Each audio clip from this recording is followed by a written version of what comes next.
Alright, y'all, welcome back to the channel. If you guys haven't seen part 1 to my NBA offseason recap, I suggest you guys go watch that and then come back to this video, because this right here is part 2. I did the first 15 NBA teams, the first video, and now I'm about to do the second half in this video. So don't forget to like, comment, subscribe, and let's get straight into the content. We're gonna start off with the Miami Heat. They lost Udonis Haslem, Victor Oladipo, Max Strus, Gabe Vincent, Omer Yurtseven, and Cody Zeller. But they also gained,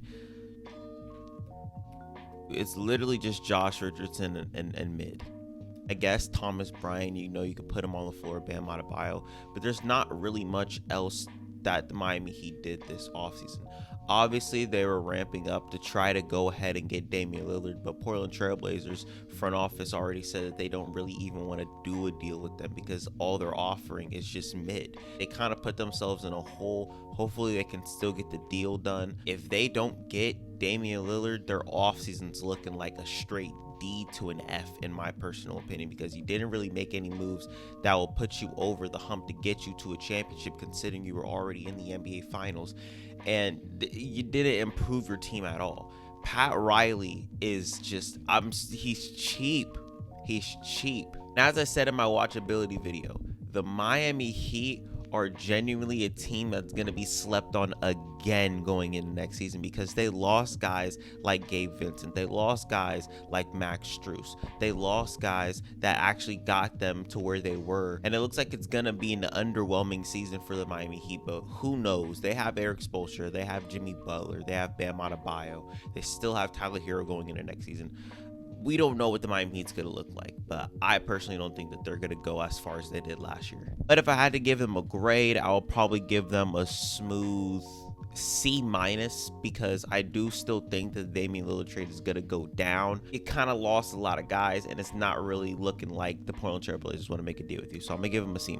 Next up, we got the Milwaukee Bucks. They lost Devon Carter, Goran Dragic, Joe Ingles, Myers Leonard, and Wesley Matthews, but they also gained a bunch of people in the draft, Robin Lopez, and nepotism, basically, because Alex Antetokounmpo was a part of the team for a good 24 hours. They brought back the Nassus. They re-upped on Brook Lopez. They re-upped on Chris Middleton. They actually brought in Robin Lopez.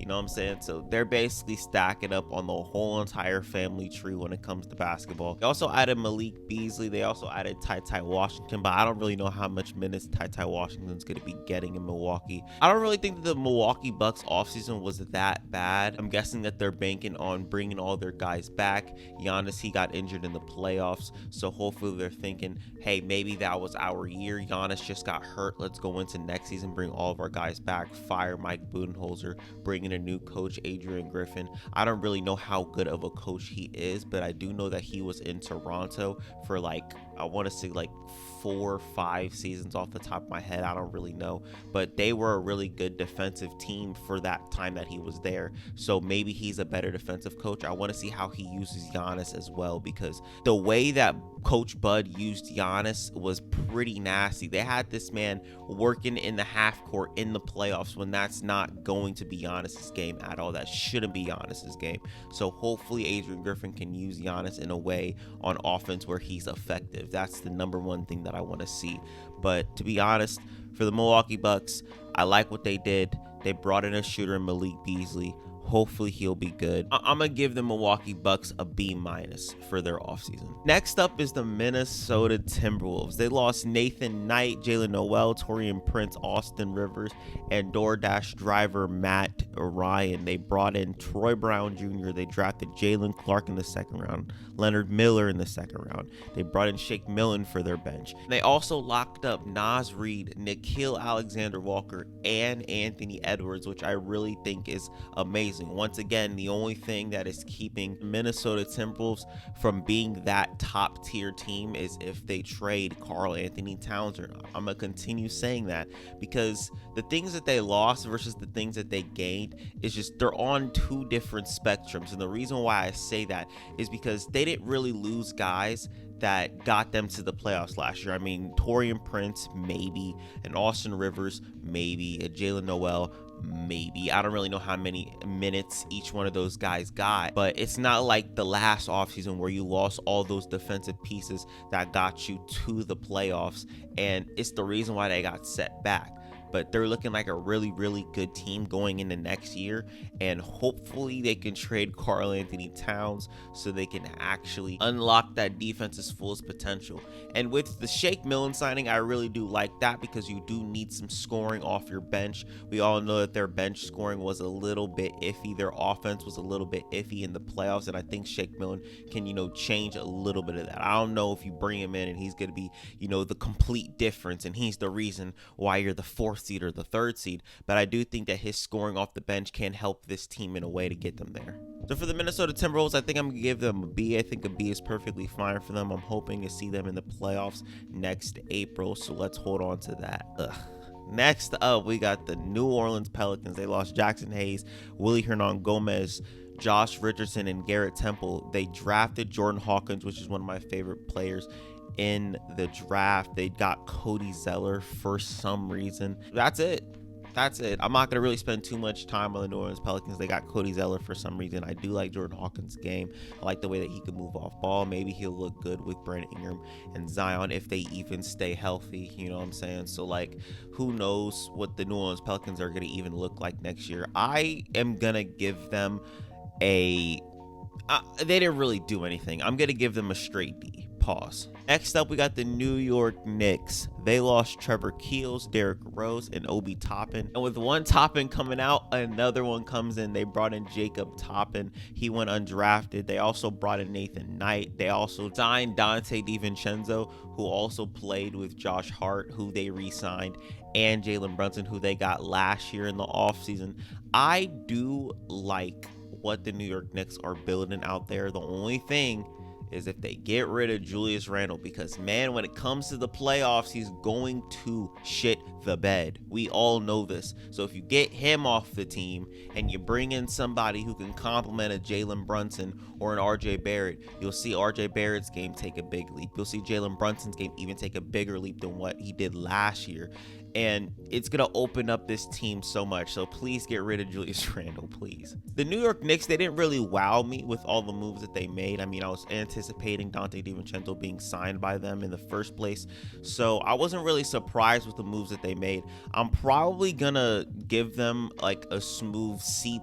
I didn't really think that they made any moves that would get them over the hump, that would actually, get them to the conference finals, because they weren't even shooting for the second round last year. They were grateful to even be in that position. So hopefully we can get back to that position or even further. The Oklahoma City Thunder is really, really intriguing to me. They didn't really lose anybody. They lost Dario Saric and they lost Jared Butler, but they gained shooting. They gained veteran presence in the locker room. They even drafted well. They brought in Keontae Johnson in the second round. They brought in my favorite rookie, Cason Wallace. They traded for Davis Bertans. They traded for Victor Oladipo. These are guys that can actually help them get to the playoffs and actually sustain playoff success. And these are guys that can also, be that on-court voice for the young guys like a Shea or like a Giddey. I'm really excited for what the OKC Thunder can do this season. And I have a take that I want to get off for a second. If I had to give them a grade, I'm going to give them a B+. I do like everything that they did this offseason. They drafted well. They made trades. They signed people. And they did all that without losing much. So if I had to give them a grade, I'll be giving them a B+. The Orlando Magic, they lost both Michael Carter-Williams and Jay Scrubb. They drafted my man, Anthony Black. He's also one of my favorite players in the draft. Like I said in my previous video, Cason Wallace, Anthony Black, they're 1A, 1B when it comes to the prospects, man. I just love watching both of them play basketball. They got Jet Howard. I don't know how good his game is. I know he went to Michigan. And they brought in Joe Ingles, which I don't really see a lot of people talking about this, but I think that this is going to be really good for them. Number one, that's a veteran presence in the locker room. You can't have enough of that. Number two, his playmaking, really underrated. Number 3, I think that this is one of his healthy off seasons after he tore his ACL. So I do want to see what he can do for this team in that aspect. He's going to be able to knock down that shot. Obviously, that's Joe Ingles. We know he's a shooter. But I think with pick 6 and 11 and who they got in free agency, I'm probably going to have to give the Orlando Magic a smooth C+. Once again, there was not really much that they can do, but I do think that the moves that they made actually would put them, probably in a play-in position. I do want to see them make that play-in push, and if they can even make a playoff push, because the way that Paolo's playing in FIBA, I'm not gonna lie, he's looking like he's gonna come in and he's gonna give you some work. Oh man, Philly is cooked. Philly's cooked. If you guys didn't know, I took that long break back like a month ago, and I wasn't really looking at anything these NBA teams were doing, and some of these things I actually forgot about. And one thing that I did forget about is how bad the Philadelphia 76ers offseason was. I mean, let's just go down the list. They lost Dwayne Dedmon, Luis King, whoever that is, Mac McClung, Jalen McDaniels, which is a big loss, Shake Milton, and Georges Niang. But they brought in Patrick Beverley, they brought in Mo Bamba, they brought in some mid, and they re-signed Montrezl Harrell. That's ass. For all the turmoil that y'all have right now, with the whole thing that's going on with James Harden, we don't even know if he's going to show up to training camp. The thing is, Joel Embiid, we don't know what he's going to want to do after this season. And your big idea was to bring back Montrezl Harrell, sign Patrick Beverley, and Mo Bamba. Nasty. I think that they will be good next season. I do think that they're going to win some games. I don't think that they're going to make a deep postseason run once again. I think this is another instance of that. Their offseason is a D-.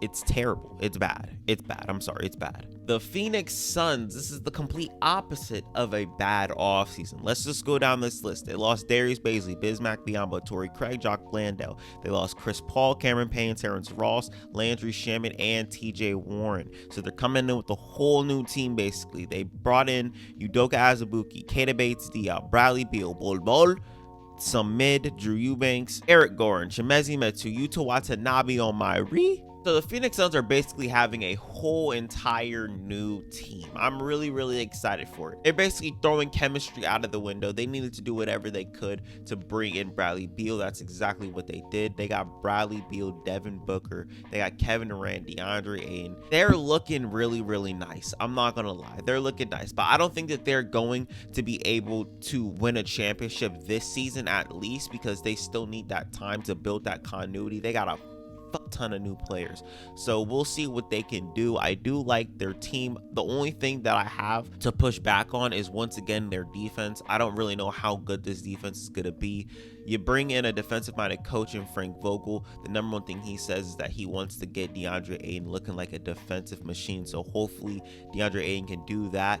The only thing I'm concerned about that is his motor. What's his motor going to be looking like? Second thing, you brought in a defensive coach, like I just said, but you have no defensive pieces. I mean, you got Kevin Durant, you got Bradley Beal, kinda, you got Eric Gordon, kinda. You don't really know what you're going to be getting defensively out of all these guys. So how can you bring in a defensive coach if you don't have no defensive pieces to go along with that defensive coach? Make it make sense. However, on the offensive side, I do think that this team will be really good. I believe that they'll be a top 5 to top 10 offense in the league. They got the shooting, they got the shot creation. I am kind of nervous about guys who can, put pressure on the rim. They don't really have guys that can do that. The closest guy they have to that is Bradley Beal, but he's not going to be really having the ball in his hands as much, because he's going to be passing guys like Devin Booker and Kevin Durant and feeding DeAndre Ayton, you know what I'm saying? So we'll see what the Phoenix Suns look like, but I think I'm going to give them a good A. I think that this is going to be the first A that I'm going to throw out for this video. I don't know how many A's I gave out in my other video, but this one, for this video, this is the first A, and it goes to the Phoenix Suns. Next up, the Portland Trail Blazers. I'm not going to spend too much time on them because Damian Lillard is still on the team, so we don't even know what they're going to be looking like going into training camp. They lost a bunch of mid. I don't really care about any of these players. And they brought in Scoot Henderson and Chris Murray. That's basically it. There's nothing really to talk about with the Portland Trailblazers. They drafted well. They're setting up for their future, and Damian Lillard doesn't look like he's going to be a part of that future. But as of right now, he's still a Portland Trailblazer, so we'll see what this team looks like going in next season. And to be honest, I don't even know what grade I'm going to give them. I'll probably, from the way that they drafted, I mean, they have Scoot Henderson. It's one of my favorite prospects, so I'm going to give them a B. They're going to get a B. Congratulations. They escaped getting a bad grade. I don't know how the hell they did it. But the Sacramento Kings, they're up next. They lost Matthew Dellavedova, Terrence Davis, PJ Dozier, Rashawn Holmes, and Chimezie Metu. They brought in Chris Duarte, which I don't know how much minutes he's going to get, but I do like the fit with him and De'Aaron Fox. Brought in another shooter. Kobe Jones, don't know who that is. JaVale McGee, I like this. They just got JaVale McGee. They brought in Nerlens Noel, and they also brought in this guy, Sasha Vezenkov. I think he was the EuroLeague MVP from last season, I believe. This guy can knock down a shot like nobody's business. I think that this man scored like 30 points or something without dribbling the basketball. So he's kind of like that Klay Thompson archetype type shit, you know what I'm saying? So I'm excited to see what he can do alongside, you know, a Sabonis or De'Aaron Fox, you know what I'm saying? But to give the Sacramento Kings a grade, I'm probably gonna give them a smooth B-. I think B- is going to be fine for the Sacramento Kings. I really am anticipating them actually making it out of the first round next season. But for the San Antonio Spurs, it's pretty simple what their grade's going to be. They're getting an A+. They got the first overall pick. They got Victor Wembanyama. That's really all we need to talk about. So for the Toronto Raptors, it's kind of difficult to say because we don't really know what they're going to look like next season. They have so many questions going into their season. Is Pascal Siakam going to be on the team? Is their coach even going to be coaching them? What are they going to do about the spacing? How is Scotty Barnes going to look? These are questions that we have about the Toronto Raptors going into their season, so I can't really give them a grade. However, for their offseason, I like what they did. They brought in the Dick Man at number 30.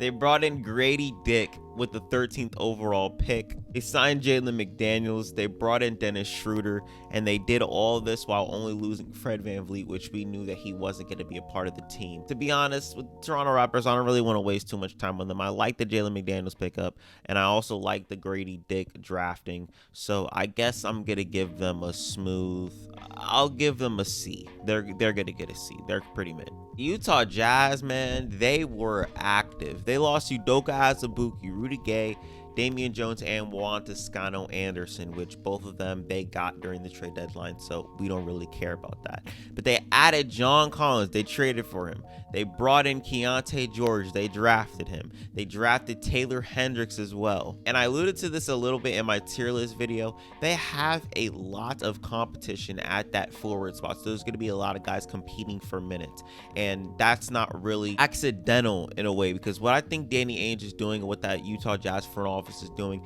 is basically throwing a bunch of forwards out there. You guys go compete for minutes. Whoever the best is the best. Whoever isn't is gonna have to take a step back, or you're getting traded, basically. And I kind of like that because they have a lot of guys who can compete for that spot, and if they want to actually compete for a play-in spot, they're going to need to see the best guy is to complement Lauri Markkanen. And to be real with you, going into this season, they don't really have that many expectations to even make a play-in spot or even make a playoff spot.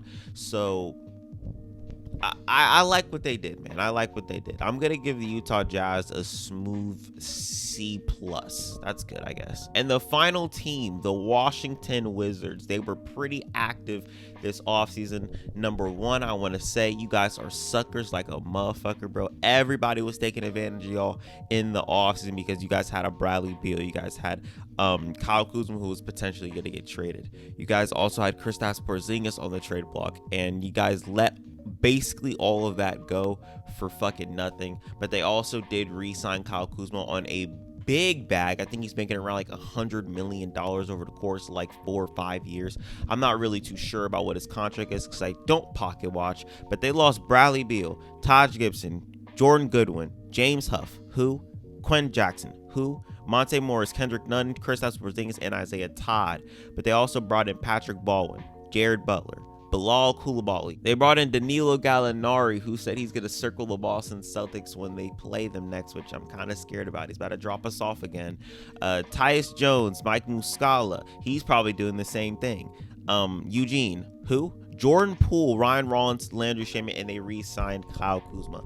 A lot of signings, trades, drafting for the Washington Wizards. They're entering a new era. They're entering the Jordan Poole, Kyle Kuzma era. I'm so excited for that. And for that alone, I'm going to give them a B. They brought in Tyus Jones, which I also think is an underrated signing. I've been seeing a lot of people not really talking about this, but I've also been seeing a lot of people when they do talk about this, like, oh, this is going to expose Tyus Jones for who he really is. But I think the man on the offensive side can bring it. We all saw what he can do in Memphis as a six-man. I want to see what he can do in a starting role. I'm excited, man. I'm excited. But that's all I got for y'all today. Hopefully you guys enjoyed this video. Don't know if I was rambling on for too long, but that doesn't really matter because the video is going to go up anyway. But that's all I got for y'all today. Hopefully you guys like this video. Leave a comment, subscribe, and share with your friends. And I'm out. Peace.